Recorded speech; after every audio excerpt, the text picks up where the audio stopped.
Hello, my name is Luke Lothmer with DWD Technology Group, and today I will be showing you how to update user preferences within Sage Intacct.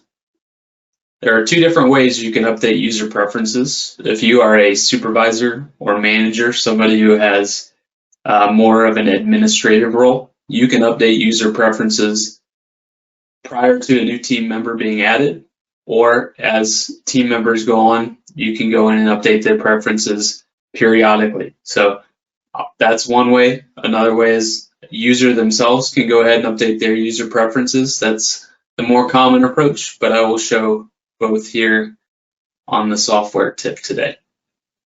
If you are a manager or supervisor, you might come out to the company area within Intacct. And out here, you can go to the users within the admin tab here. To the far right, you can see preferences. So all of these users listed, you can go into any one of them and update their preferences. So that is one way that you can update user preferences. Another is if you're looking to update your own preferences, you can come up to your name here where I have my test user, Joanna Drake. You click on her name or your name. You can select My Preferences, and that will take you to the same area so that you can update your own. In addition to showing you how to update user preferences, I'm going to share our top 3 most updated user preferences. So as you scroll down through here, the first one I'm going to share with you is going to be personalizing the appearance. So it's going to be just a little ways down beneath the display section. You can actually change the start page that appears when you log into Intacct. Many of you may be familiar with, if you click the home button here, it automatically takes you to where it shows you the product updates, shows you your entities off to the right, message board, and so forth. That's the default option. If you choose to change it specifically for yourself, again, I want to emphasize this is just for yourself, no one else in the organization. It is not a universal setting by any means. You can change this to show a dashboard, a report, a specific module. Maybe you're an AP clerk and your primary responsibility is to input AP bills. Maybe you want to be taken to that screen right when you log in.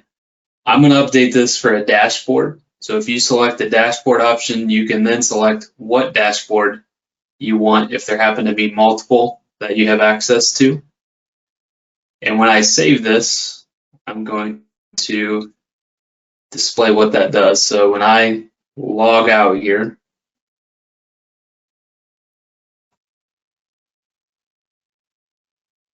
and log back in,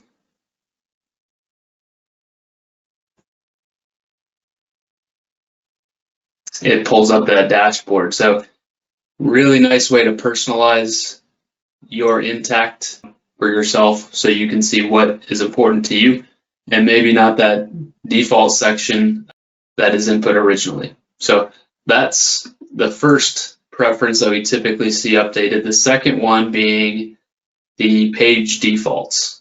So depending on where you're at in the software, I'm going to share accounts payable, but this applies to everywhere. When you go into vendors, anywhere there's a list, it defaults to showing you 1 of 20.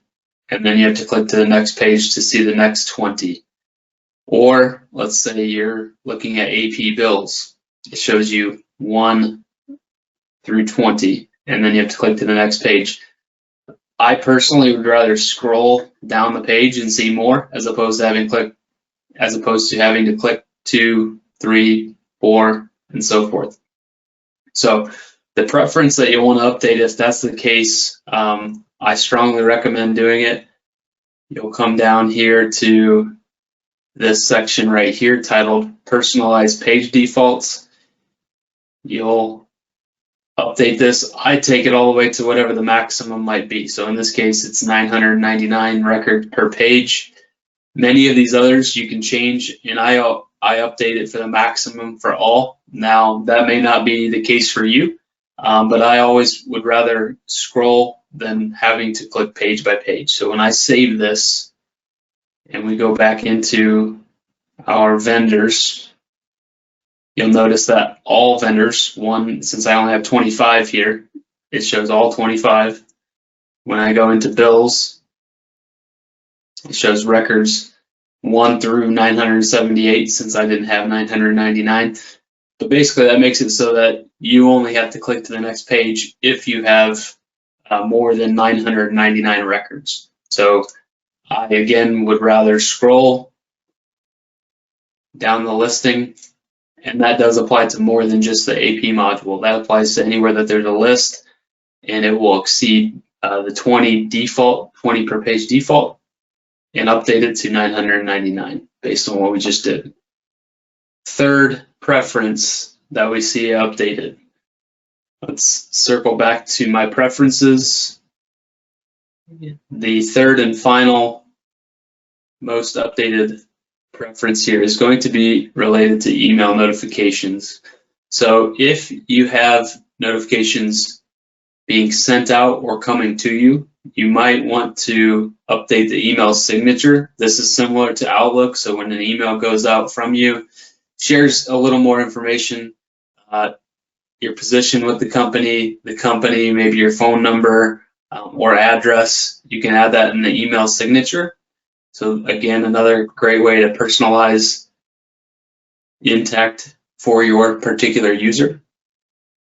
And I'm going to scroll down here, these requests for approval. So if you're any sort of approver for purchasing or vendors or AP bills, journal entries, or payment requests, this is where you turn those notifications on. So if you want to be notified that something is needing your approval, you would come out here, check the box next to the corresponding entry type, and then depending on which ones you select, they may have additional information you can input. So for purchasing, you'll notice that you can set a minimum amount.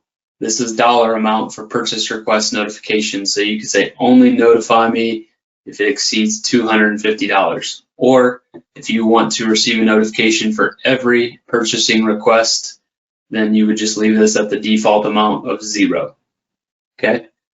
So again, that would only apply to those users who are also approvers. If you're not an approver and you're more of someone who submits the request, the approval confirmations might be useful for you.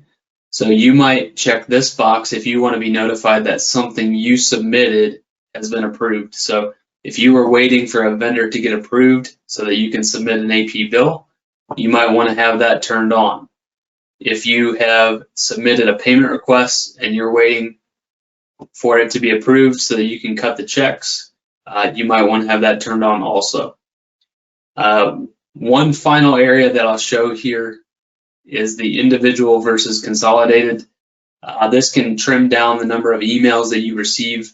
So if you do want to receive an email for every request or confirmation, you can leave that as individual. Or if you want to have those consolidated based on when those requests or confirmations are entered, you can select the consolidated option. Again, you're not going to receive an email. It's going to be a batch if you select the consolidated one. And those are our top 3 user preferences that are the most updated in Sage Intacct. If you need assistance with updating user preferences or have any other Sage Intacct questions, please feel free to reach out to us at DWD Technology Group. Again, this is Luke Lothamer with DWD Technology Group.